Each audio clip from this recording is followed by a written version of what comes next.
Bonjour et bienvenue à cette nouvelle capsule sur les manipulateurs. Merci beaucoup à vous tous qui venez me voir dans mes conférences et qui me racontez vos histoires de vie avec un manipulateur ou une manipulatrice.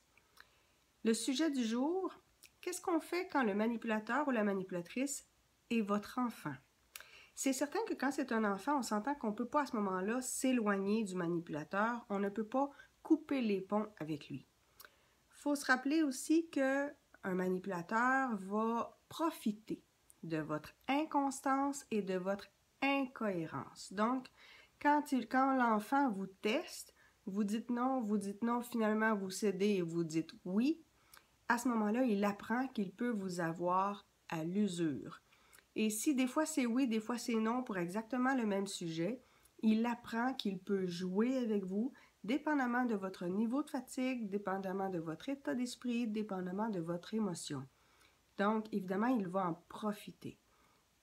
Plus vous allez faire du travail sur vous-même, plus vous allez vous développer, plus vous allez développer vos compétences, surtout au niveau de l'affirmation de soi, de votre capacité à mettre des limites, à nommer sereinement vos émotions et vos besoins, plus votre enfant manipulateur va avoir de la difficulté à ce moment-là à garder son emprise.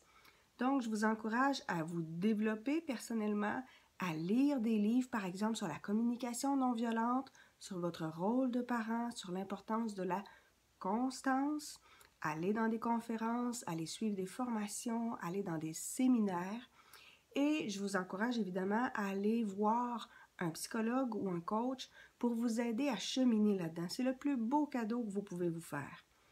Et je vous encourage aussi à faire en sorte que votre enfant puisse consulter un psychologue pour enfants, justement pour lui-même apprendre à nommer ses besoins de façon sereine et à comprendre que les besoins des autres sont différents des siens.